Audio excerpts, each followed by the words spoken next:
Olá, seja bem-vindo e bem-vinda ao meu canal. Muito bom ter você aqui comigo, é uma alegria imensa saber que nós estamos contribuindo para o reino de Deus, levando a palavra, e tem pessoas do outro lado aí sendo abençoados. Eu louvo a Deus pela vida de cada inscrito novo que tem chegado, que Deus continue abençoando sua vida e que de alguma forma você continue perseverando em crescer na graça e no conhecimento, buscando sabedoria de Deus. Se você já é inscrito no canal, você sabe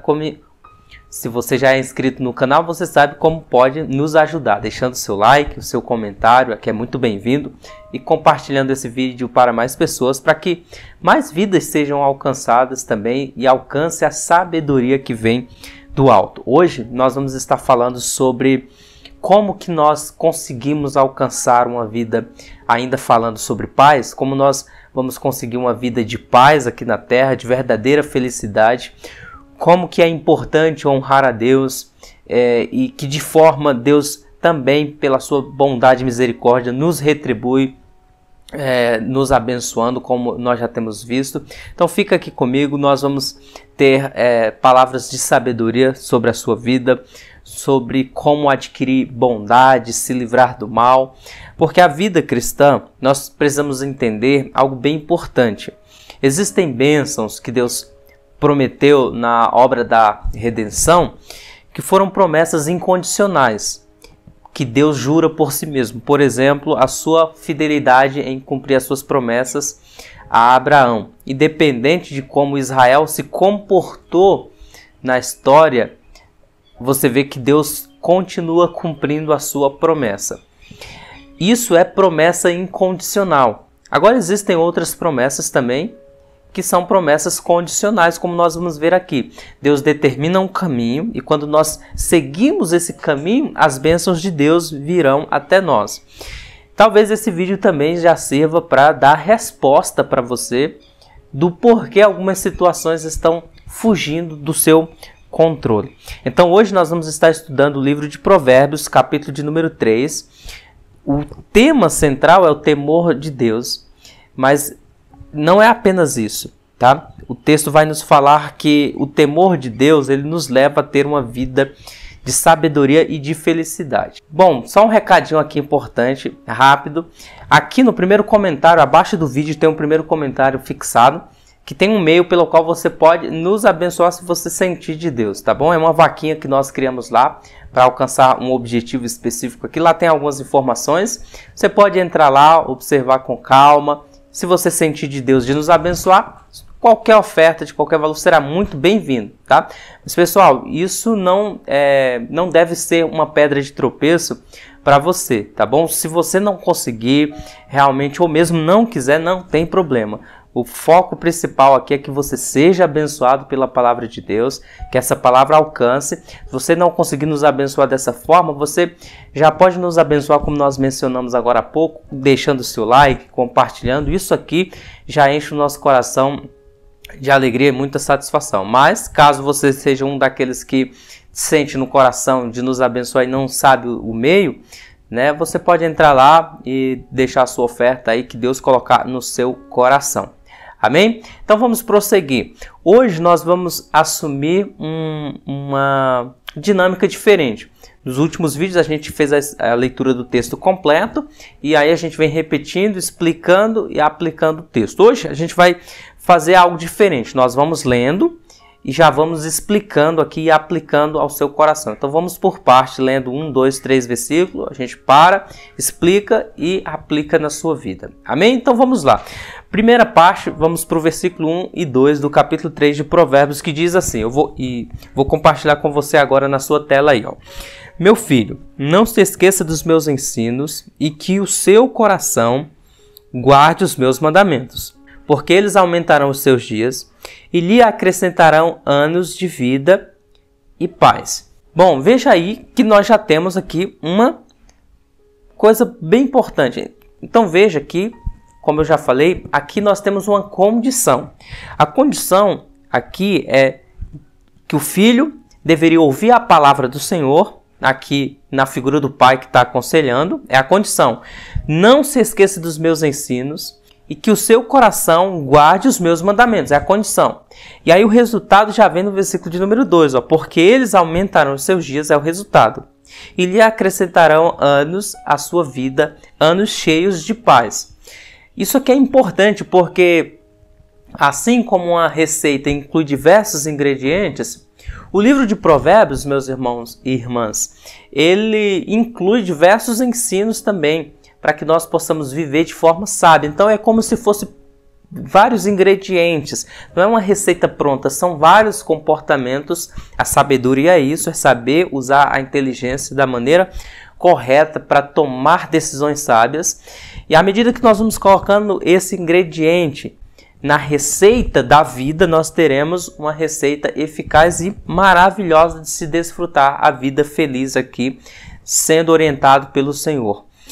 Como nós já falamos, essas receitas, esses ingredientes são as condições. A primeira condição que nós temos que levar em conta para se ter uma vida feliz e uma vida de paz é não se esquecer de Deus em nenhum dos momentos da nossa vida.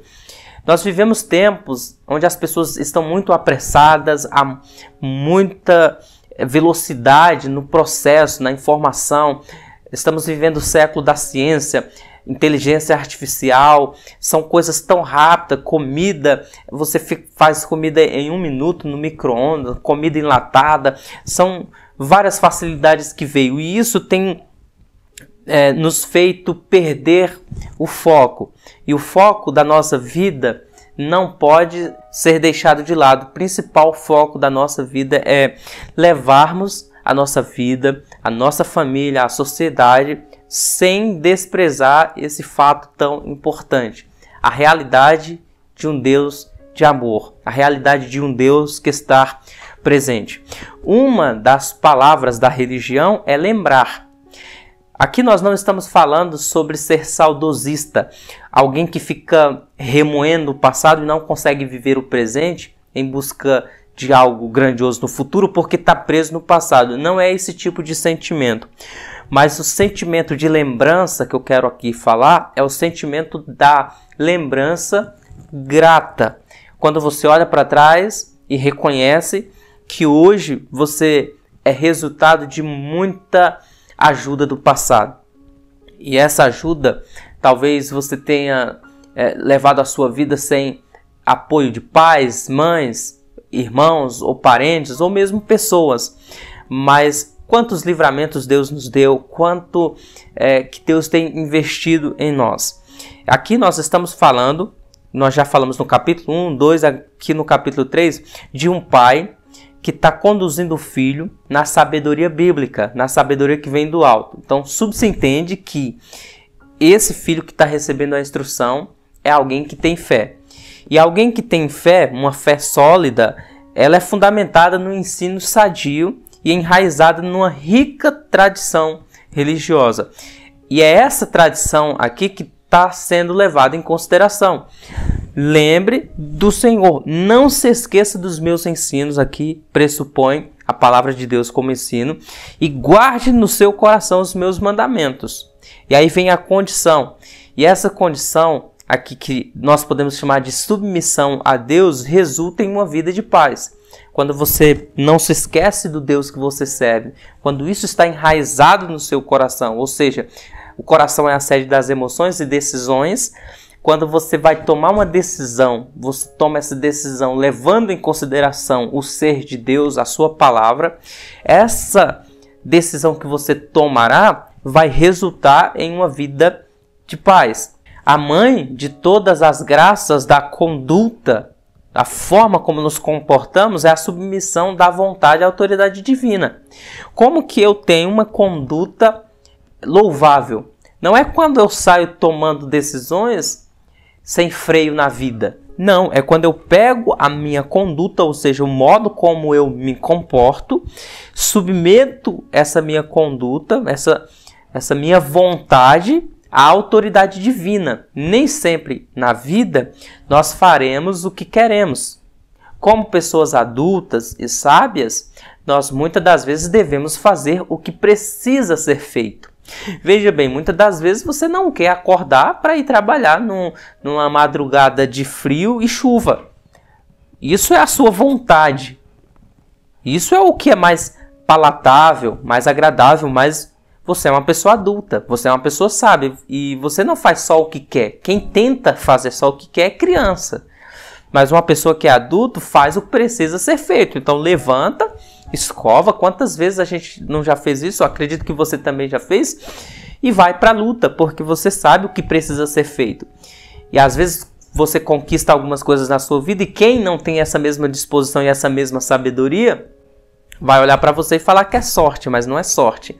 Nós acreditamos em milagres e providência divina, mas acreditamos também que os sábios fazem a própria sorte. Você planta sem olhar o tempo. Como diz o próprio livro de Provérbios, nós vamos ver. Aquele que fica apenas olhando o vento jamais semeia, e porque jamais semeia, jamais colherá.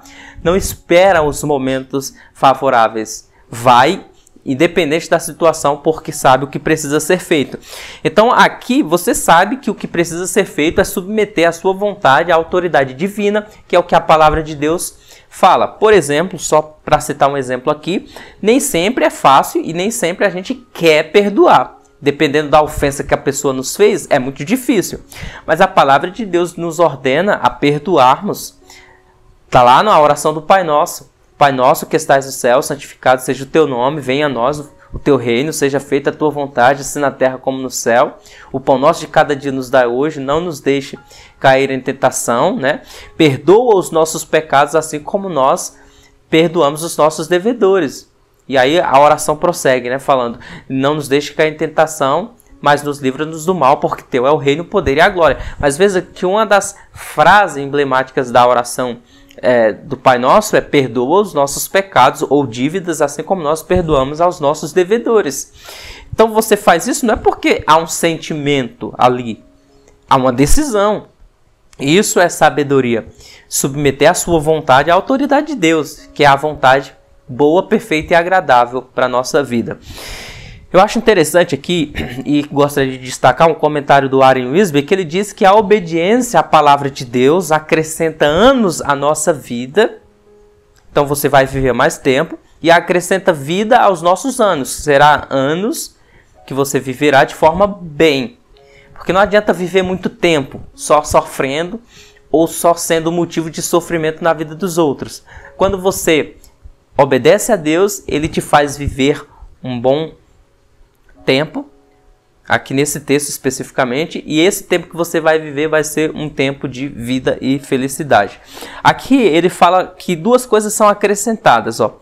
Verso 2 ainda a gente está, hein? Porque eles aumentarão os seus dias, é o que a gente acabou de falar, e lhe acrescentarão anos de vida e paz. Isso que é interessante, porque vida e paz aqui qualifica essa vida como tendo uma suficiência. É a felicidade livre de hostilidade, de carências. É uma vida plena e, desse modo, repleta de contentamento. Como é importante ter contentamento? Esse contentamento é um contentamento interior. É a paz que excede todo o entendimento. É uma paz para além das circunstâncias. A paz que desfrutamos com Deus não é uma paz circunstancial. O que eu quero dizer? Eu quero dizer que aqueles que vivem uma vida na fantasia, porque tem muita pessoa que fantasia a vida cristã. A vida cristã não é uma fantasia. Terá lutas, Jesus disse, no mundo tereis aflições, mas tem de bom ânimo porque eu venci. Então a vida cristã não é uma fantasia, não é viver num mundo abstrato, é num mundo concreto, num mundo real. Então você vai chorar, eu choro, nós temos dores, nós padecemos perdas na nossa família, perdas que parecem ser irreparáveis, mas a paz que Deus nos dá, Ele disse, é a paz que excede todo o entendimento, que é uma paz que não está presa às circunstâncias. Porque se a nossa paz está presa à circunstância, dependendo de como está o governo, a gente vive em depressão e em ansiedade. Dependendo de como estamos no mercado de trabalho, empregado ou não, isso vai abalar a nossa vida de tal maneira que vai levar alguns à depressão. Mas quando Deus é a nossa fonte de alegria e prazer e deleite, isso é uma bênção de Deus na nossa vida. Alegria e prazer que é o que Deus fala aqui, olha, vida e paz. É uma vida com V maiúsculo e paz. Uma vida de paz. Isso aqui é interessantíssimo. Então, primeira receita para se ter uma vida feliz e uma vida de paz. Não se esqueça de Deus. Lembre dele em cada decisão que você vai tomar e o resultado disso será que ele vai acrescentar vida e paz. O segundo ingrediente, nós vamos ver aí no versículo 3 e 4, já vou compartilhar com você, ó, fala assim, ó, não deixe que a bondade e a fidelidade abandonem você. Amarre-as ao pescoço e escreva na tábua do seu coração. É a condição. O verso 4 diz assim, ó, o resultado. E você encontrará o favor e boa compreensão diante de Deus e das outras pessoas. E o versículo de número 3 e 4, ele prossegue falando aqui que a nossa relação com Deus, ela vai implicar na nossa relação com o nosso semelhante.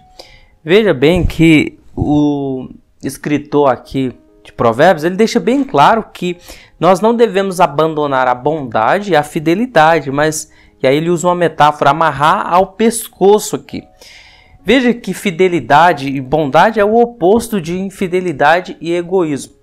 É comum nós olharmos nos noticiários notícias de traição, infidelidade, né? Quantos casos aí de pessoas famosas que traem, pessoas que têm muito dinheiro traem e pessoas que nem é famosa também cometem o mesmo erro. Isso não está restrito ao dinheiro, ao poder ou à fama, mas pessoas que são simples, humildes também, que não têm recursos, não têm dinheiro, são pessoas normais, mas que também acabam caindo. Isso parece que é um mal geral da sociedade, infidelidade e maldade. Aqui Deus está nos orientando a irmos contra a natureza do mundo caído, contra o fluxo da correnteza. O mundo comum, o mundo natural, diz que é normal trair, diz que é normal cometer maldade. Isso que o mundo prega, né? O mundo é dos espertos. Pode até ser, mas nós não estamos aqui para tentar buscar uma eternidade na Terra. O mundo pode ser dos espertos, como alguns dizem, mas o céu é dos fiéis. E é isso que nós queremos ter para a nossa vida. Vivermos bem aqui na Terra, como acabamos de falar, mas também termos a perspectiva do céu. E isso só será alcançado, é a receita, né? O resultado só virá se nós mantermos uma vida de fidelidade. Essa fidelidade, essa bondade, nós precisamos entender não como algo natural. A pessoa natural, ela não vai conseguir. Mas com Deus na sua vida, você consegue. Isso é chamado na Bíblia, gente, de o fruto do Espírito. Talvez você já tenha ouvido falar, ou talvez não.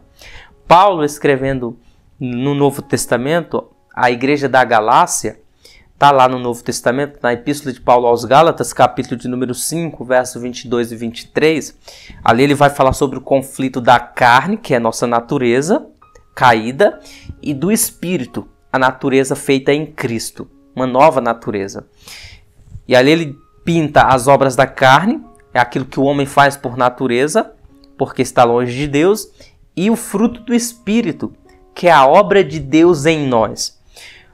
Existem várias coisas que Deus faz na nossa vida e através de nossa vida. O que Deus faz através de nossa vida, Ele faz através dos dons do Espírito.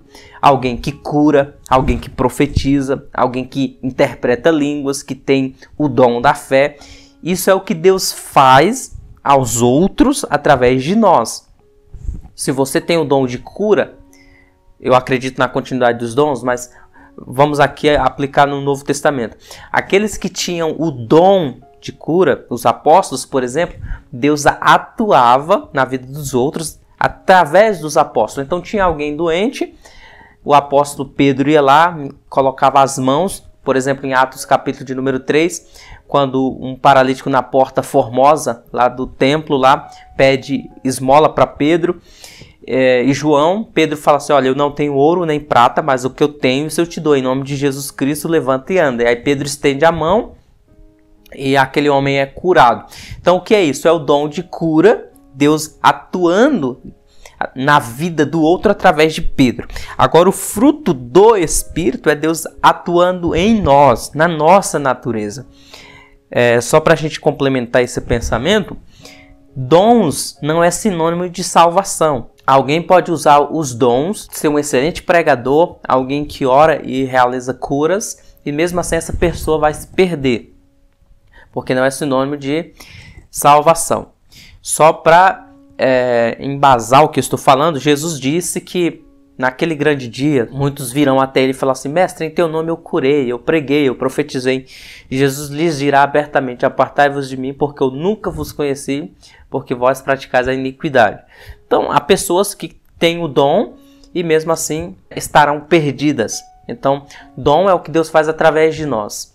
E como Deus é soberano, ele pode usar qualquer um para fazer o que ele quer. Então, o fruto do Espírito é Deus atuando em nós. Por isso que o fruto do Espírito está relacionado ao nosso comportamento: amor, paz, fidelidade, bondade, mansidão. Paulo diz assim, Gálatas 5:22, mas o fruto do Espírito é amor, alegria, paz, paciência, amabilidade, bondade, fidelidade, mansidão, domínio próprio. Veja que é tudo algo que Deus faz na nossa natureza.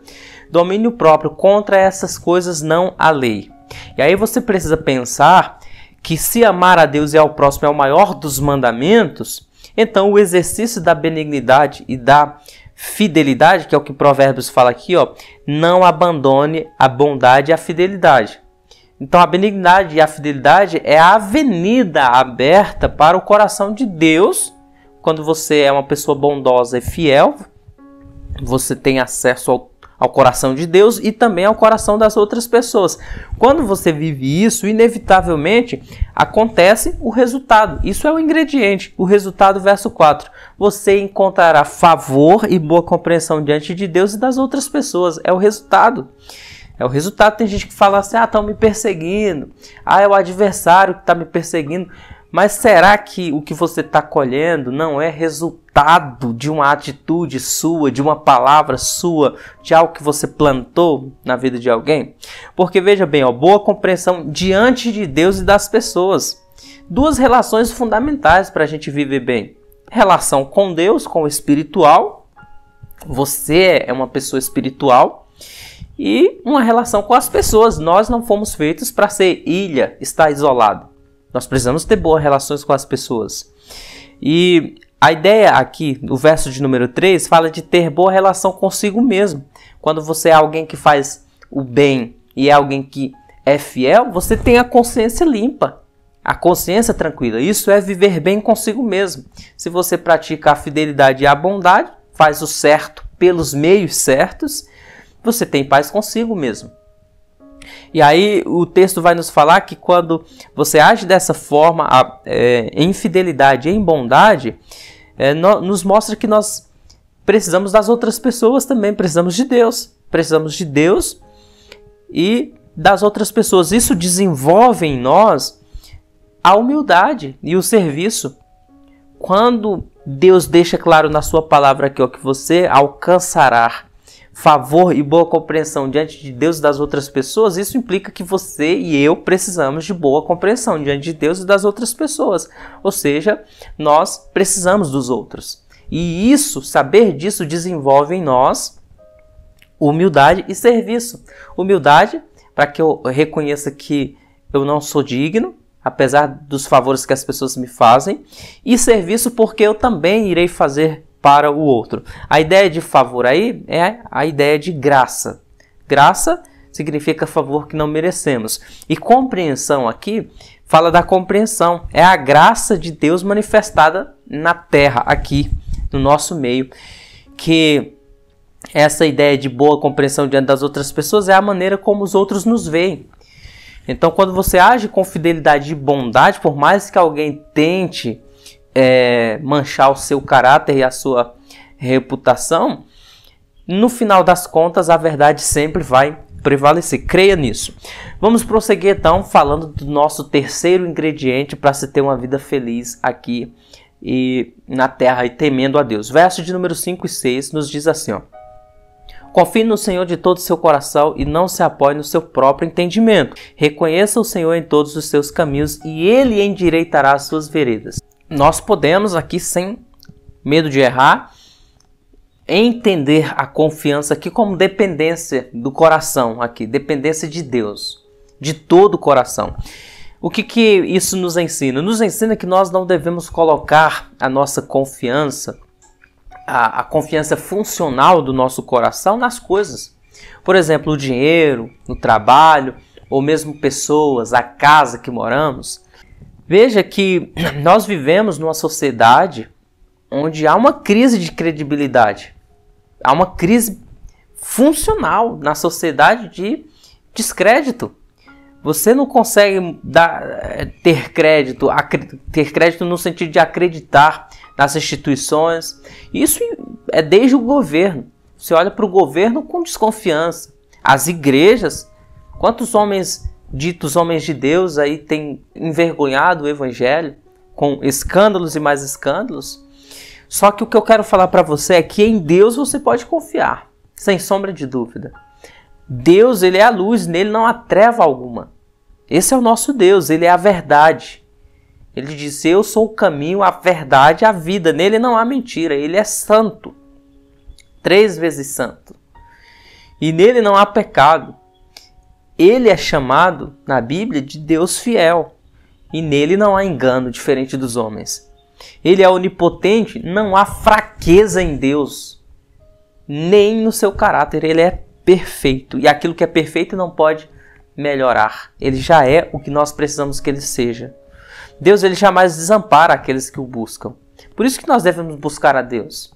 Tem muita gente que vai para a igreja, e aqui eu não estou dizendo para você não ir para a igreja, eu sou evangelista, eu ministro na igreja, eu sirvo ao corpo de Cristo, eu tenho comunhão, eu participo dos irmãos, e eu sei o quanto que é fundamental estar na igreja. E eu te aconselho a frequentar uma se você não o faz.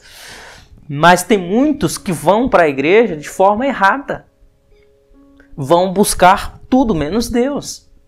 E aí o texto está nos dizendo que quando você vai, por mais que o ambiente seja sacro, com a intenção errada, você está perdendo o seu tempo. Todavia, se você buscar a Deus de todo o seu coração, você o encontrará. A Bíblia diz que se o povo que se chama pelo meu nome se humilhar e orar, buscar a minha face, se arrepender dos seus pecados, eu ouvirei do céu, sararei a sua terra e perdoarei os seus pecados. Segundo o livro das Crônicas, capítulo 7, verso 14, nos diz isso. Então nós devemos buscar a Deus e confiar nele, porque ele é perfeito no seu caráter. O que é fé em Deus? Fé em Deus é você acreditar no caráter dele, que ele realmente é fiel, santo, bondoso e justo. Quando você confia no Senhor de todo o seu coração, e aí o texto prossegue falando, ó, não se apoie no seu próprio entendimento, isso está nos falando aqui que a religião verdadeira é a religião do coração.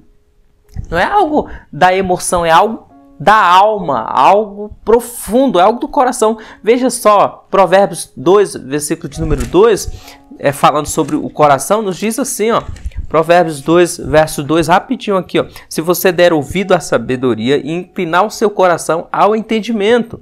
Sim, se você pedir por inteligência, gritar por entendimento, se buscar sabedoria como a prata e procurar como se procura tesouros escondidos, então você entenderá o temor do Senhor e achará o conhecimento de Deus, porque o Senhor dá sabedoria e da sua boca vem o conhecimento e inteligência.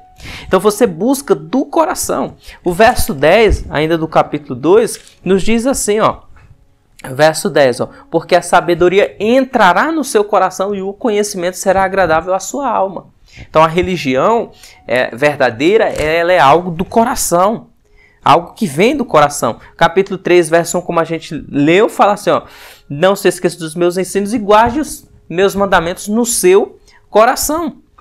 Portanto, aqui a ideia de confiar no Senhor de todo o seu coração, como está escrito, é a confiança que deve ser uma confiança profunda do homem interior, da alma da pessoa no seu ser. Não em algum fragmento. O indivíduo, nós, como pessoas, precisamos evitar um coração dividido, um coração duvidoso, pois do contrário, nossa fé, ela não vai resistir, será abalada ou mesmo destruída. Quantas pessoas já não creem mais em nada, porque fundamentaram a sua fé na palavra dos homens. E aí o texto nos fala para confiarmos em Deus, levar Deus em consideração em cada escolha da nossa vida. O resultado é que Deus endireitará os nossos caminhos. Reconheça o Senhor em todos os seus caminhos, versículo 6, e Ele endireitará as suas veredas. Endireitar o caminho aqui, historicamente, culturalmente falando, está relacionado àqueles que iam na estrada limpando o caminho, tirando todo tropeço, nos impedindo de cair em uma vala, em um buraco. Então, quando nós confiamos em Deus, Ele limpa o nosso caminho. Ele tira pessoas erradas da nossa vida. Ele arranca sujeiras que estão no nosso caminho, que nos fará perecer. Ele limpa o nosso caminho. Eu acho interessante um comentário do teólogo Adam Clarke, que ele diz que Deus, ele não é uma das opções na escola da vida. Ele é o currículo inteiro. Deus, ele não é apenas um fragmento ali, ele é o todo.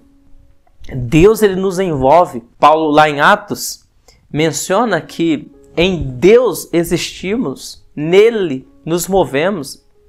Então não dá para nós termos uma vida, por mais que eu não queira crer, e nós somos livres para acreditar ou não. Mas há uma realidade, eu creio nisso, porque a palavra de Deus fala, eu creio que a Bíblia é a palavra de Deus, nos diz que nós nem sequer respiramos sem a vontade dele. O fôlego de vida vem de Deus. Jeremias, capítulo de número 10, versículo de número 23, nos diz assim, ó: Eu sei, Senhor, que a vida do homem não lhe pertence. Não compete ao homem dirigir os seus passos. Então a vida do homem pertence a Deus.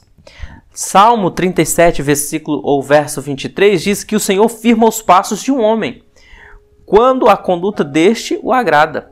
Quando você tenta levar a vida de modo que agrada a Deus, ele vai conduzindo seus passos. Primeiro livro de Samuel, capítulo 2, versículo 9, nos diz assim, ó, que ele guardará os pés dos santos, mas os ímpios serão silenciados nas trevas, pois não é pela força que o homem prevalece. Você pode ter o recurso que for, você pode ter a força que for, se você não se submeter à vontade de Deus, cedo ou tarde você irá fracassar. E do contrário, você pode ser uma pessoa frágil, sem recursos, mas se você estiver com Deus na sua vida, você romperá e alcançará o extraordinário. Vamos aí então para a quinta parte, versículo 7 e 8. A outra receita importante aqui e um resultado extraordinário. Não seja sábio aos seus próprios olhos, tema o Senhor e afaste-se do mal. Isto te será como remédio para o seu corpo e refrigério para os seus ossos. Veja bem que o texto aqui ele constrói uma narrativa bem amarrada. Está bem amarrada. Primeiro ele fala assim, ó, tema ao Senhor. E aí ele diz que temer ao Senhor é ser sábio. E esse temer ao Senhor resulta em afastar-se do mal. É uma cadeia, é uma escada. Você é sábio porque teme ao Senhor, e porque teme ao Senhor se afasta do mal.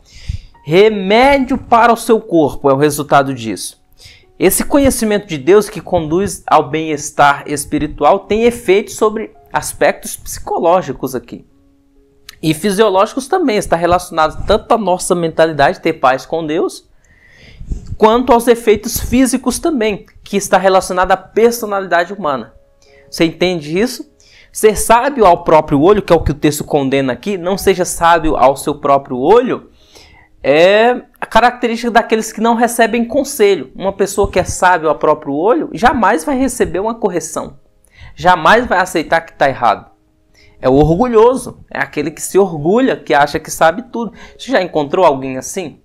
Se você já encontrou, você vai perceber que quando você tenta aconselhar a pessoa, às vezes por educação até te ouve, mas no final ela sempre vai tentar discordar de você e tentar provar que o ponto de vista dele ou dela está correto. É difícil, mas aquele que é humilde, sábio verdadeiramente, ele vai se submeter ao conselho dos outros. O sábio, ele cerca-se de diversos conselheiros. E aí nós podemos citar mentores, orientadores, a gente que tirou a habilitação, que aprendeu a dirigir. Ninguém chega lá na autoescola, lá, entrando no veículo e tentando dirigir. Não, você vai se submeter ao aprendizado.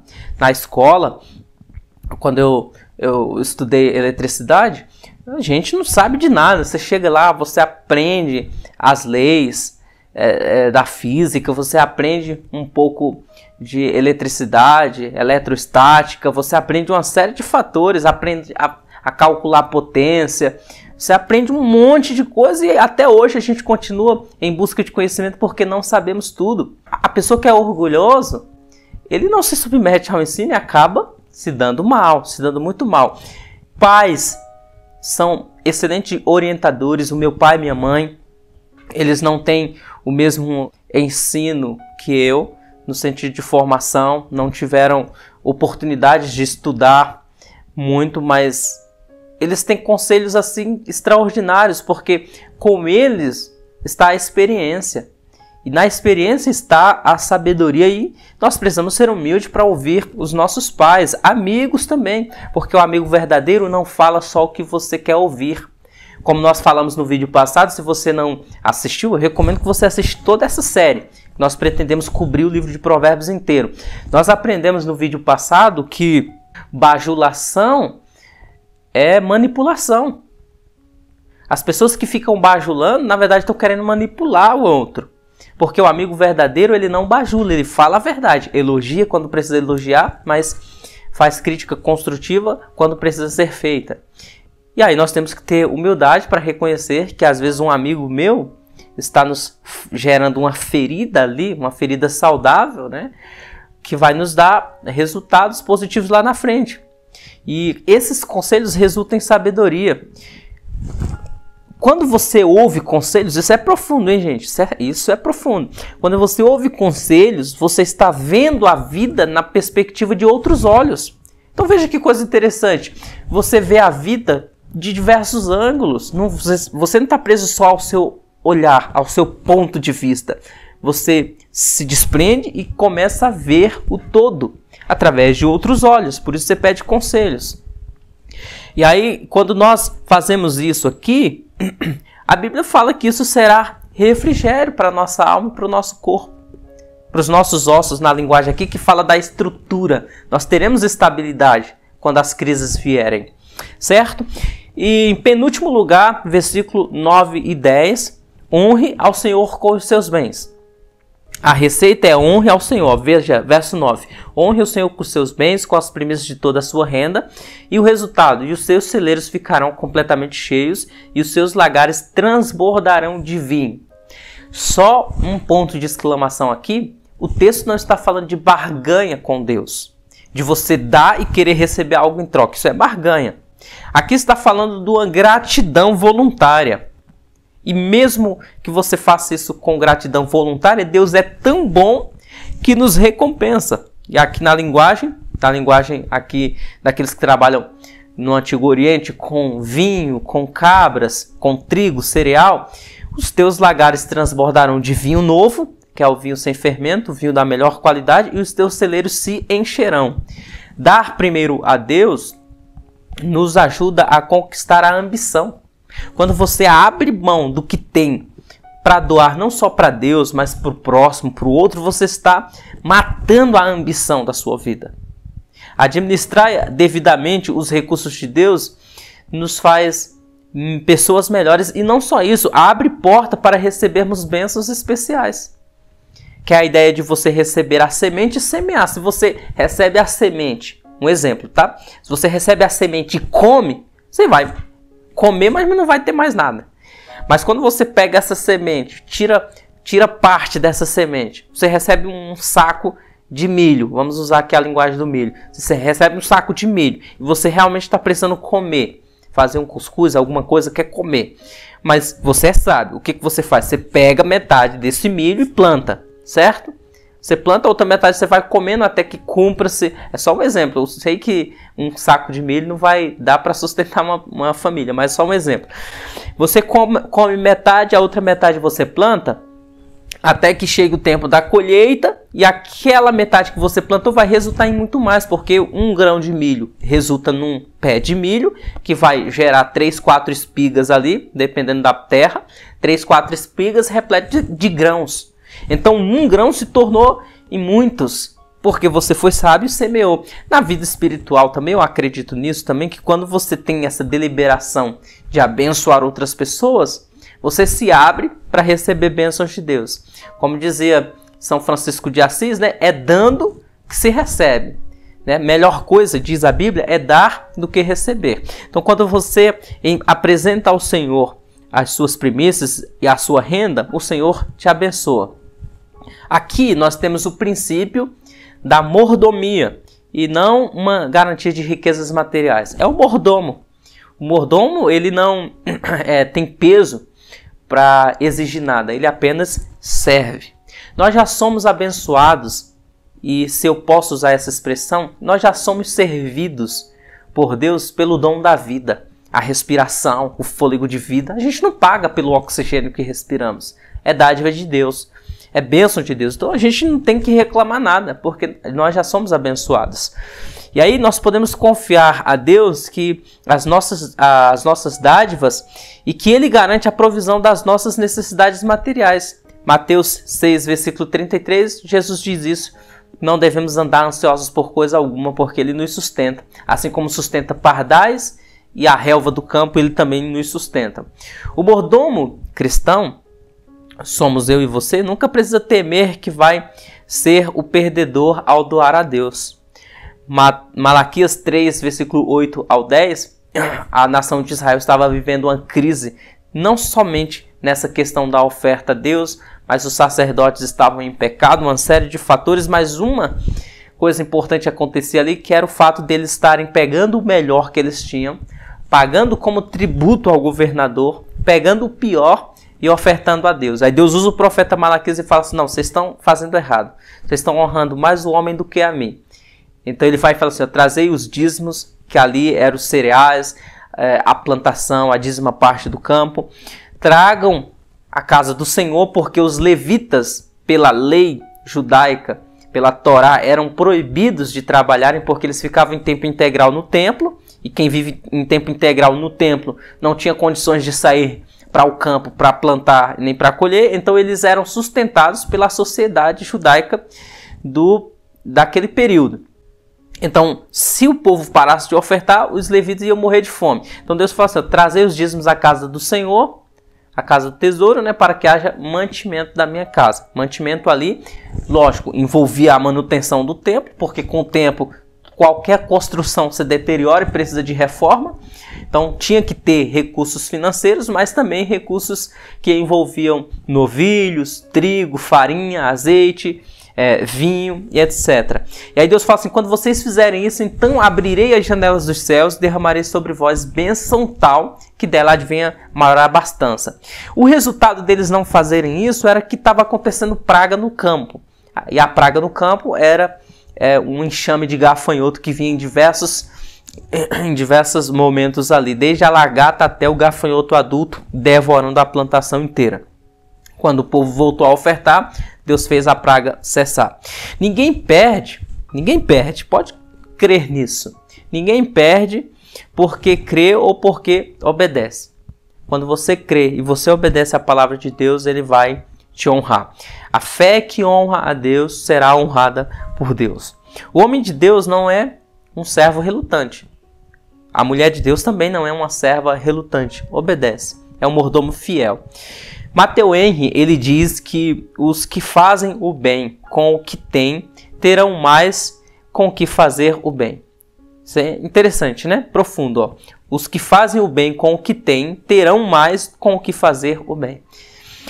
E aí o verso 11 e 12, ele fecha de forma brilhante essa primeira parte. A gente vai parar por aqui. Então o verso 11 e 12, a última receita para ter uma vida de paz e felicidade e o resultado. Verso 11. Meu filho, não rejeite a disciplina do Senhor, nem se aborreça com a sua repreensão. Porque o Senhor repreende a quem ama é o resultado, assim como o pai repreende o filho a quem quer bem. A disciplina é uma amostra do amor de Deus. Hebreus capítulo 12 nos diz que Deus repreende, repetindo esse texto aqui, o que ama e ao que lhe tem como filho. E ele diz que aqueles que não se submetem à disciplina de Deus, ou seja, diz, isso não é para mim não, isso aí para mim não funciona, eu não vou obedecer isso. O escritor de Hebreus capítulo 12, depois você dá uma lida com calma lá, diz que pessoas que agem dessa forma não são filhos de Deus. Está escrito lá. Então, quando nós nos incomodamos com a palavra de Deus, Deus seja louvado por isso. Glória a Deus, é sinal que a gente está vivo. E Deus usa diversas circunstâncias da vida para nos disciplinar. Diversas. Uma enfermidade, um desemprego, um parente que a gente ama tanto, assim, coloca toda a nossa confiança nele. Deus decide levar por motivo que a gente não sabe. Não é que Deus é vingativo e está ali como uma criança que está querendo nos provocar. Não. Mas uma disciplina bem aplicada nos corrige e nos livra de diversos erros.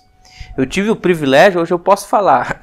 Quando aconteceu não foi privilégio não, mas hoje, já com um pouquinho de experiência, a gente pode olhar para trás, como fala no início do capítulo, lembrar das disciplinas que nossos pais nos aplicaram e lembrar e saber que foram boas, muito boas. Meu pai me ensinou a ser mais educado. Quando eu cometi um ato de falta de educação com ele, ele me repreendeu, me bateu e eu aprendi. E a vida é assim, vida com Deus é a mesma coisa também. Às vezes Deus usa pessoas que você menos imagina para te dar um conselho, como nós falamos aqui, você endurece a cabeça e não dá ouvido e vai mesmo assim. O resultado é dor, é lágrima, é noites de sono que você perde.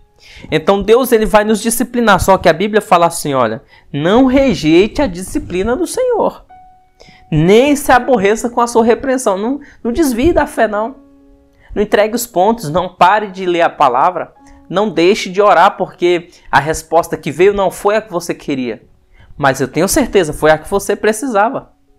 Deixa eu te falar um negócio importante aqui. Houve um homem de Deus, chamado profeta Elias, que no momento da crise, ele vai orar para Deus tirar a vida dele. O que acontecia? Samaria estava desviada sobre o governo do rei Acabe, que estava casada com Jezabel, filha de Etbaal, e havia introduzido a idolatria em Israel. E aí Elias foi lá, profetizou que durante 3 anos e meio não haveria chuva, e Deus cumpriu a palavra de Elias. 3 anos e meio sem chuva em Israel. Reino do Norte totalmente devastado.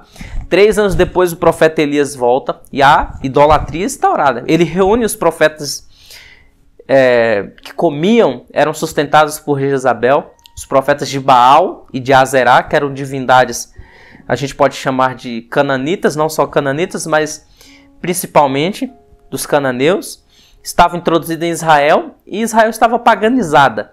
O profeta Elias manda reunir esses profetas no monte e ambos vão clamar aos seus devidos deuses. 850 profetas lá contra Elias sozinho. Eles começam a clamar desde a manhã até o meio-dia para que Baal respondesse com fogo. O culto era um sacrifício posto ali em cima de um altar, sem que ninguém metesse fogo lá, fogo externo, mas eles deveriam clamar e o Deus verdadeiro iria fazer um fogo sobrenatural surgir ali no sacrifício. 850 profetas clamam e o Deus deles não responde até que Elias vai lá, chega a vez dele, repara o altar, põe o sacrifício e ainda manda que joga água em cima do sacrifício para ver que não tinha truque. E aí ele clama ao Deus dos céus, ao Deus de Abraão. E aí Deus responde com fogo, consome o sacrifício e todo Israel, naquela emoção toda, começou a clamar, só o Senhor é Deus, só o Senhor é Deus. O que eu penso que Elias achou que ia acontecer? Que Acabe ia se converter, Jezabel ia se converter, iam terminar de exterminar a idolatria e iam se voltar para o verdadeiro Deus. No dia seguinte, quando Jezabel, que era a esposa de Acabe, o rei Acabe, recebe a notícia, isso está lá no primeiro livro de Reis, a partir do capítulo 17, você vai ver isso. O fato que eu estou te contando está no capítulo 18. E aí quando chega o capítulo 19, a Bíblia diz que Jezabel, ouvindo que os profetas de Baal haviam morrido, porque aquele que fosse falso profeta deveria morrer. E aí eles morrem.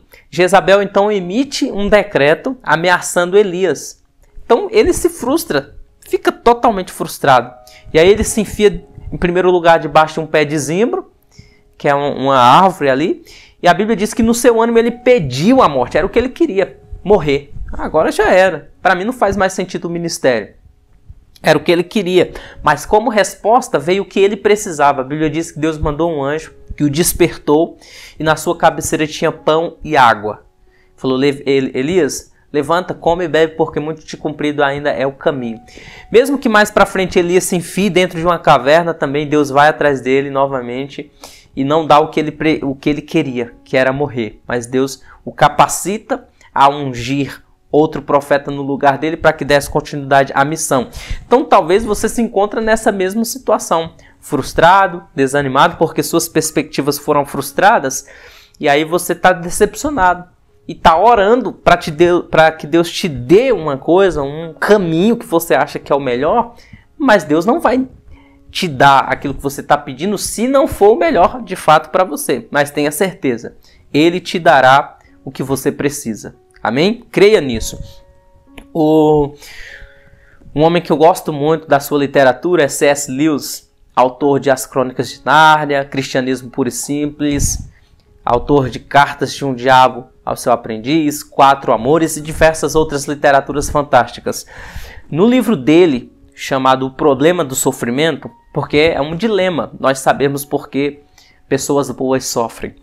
Ele vai discutir essa temática aí de forma brilhante. Tem uma parte bem interessante que ele fala do porquê que às vezes acontece o sofrimento com a nossa vida. Ele fala que Deus ele sussurra para nós em nossos prazeres, quando a gente está apenas vivendo prazeres, quase que a gente não ouve a voz de Deus, porque a gente anda muito ocupado. Aí Deus sussurra em nossos prazeres, mas de alguma forma ele fala a nossa consciência.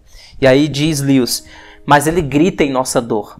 Parece que na nossa dor, a nossa alma se abre para a sensibilidade do céu e Deus fala conosco. Por isso, talvez, eu penso que nessa mesma linha de pensamento, o escritor de Eclesiastes diz que é melhor ir numa casa onde tem luto do que numa casa onde tem festa. Porque na casa que tem luto, você sai refletindo sobre a vida, a brevidade da vida, o valor da vida. Enquanto numa festa você está muito distraído com os prazeres. Às vezes, meus irmãos, Deus ele nos disciplina porque nos rebelamos. E precisamos nos arrepender. Por isso ele nos disciplina. Porque Deus disciplina quem ama. Em outras ocasiões, o Senhor nos disciplina e essa disciplina dele nos guarda de pecar. E nos prepara para uma bênção especial ainda maior. Então, meus irmãos, dentre tantas coisas que a gente já falou, eu dei o meu melhor hoje, procurei ir profundo mesmo aqui. Eu sei que se você ama a palavra, você está comigo até agora. É isso. A vida para se viver feliz e em paz são esses ingredientes aqui. Que você guarde essa palavra no seu coração. São conselhos de sabedoria para a nossa vida. Porque a Bíblia ela precisa ser praticada. Não adianta apenas estarmos no campo cultico, celebrando ao Senhor, se essa celebração não implica nada na nossa vida. Que Deus nos abençoe e nos guarde. Amém? Não esqueça de compartilhar esse vídeo, de comentar aí embaixo. Seu comentário é muito importante. Permita-me que eu ore por sua vida. Senhor Deus, em nome de Jesus, eu te peço por cada irmão e irmã que está lá do outro lado, ouvindo esse vídeo e agora está, Senhor Deus, recebendo essa oração.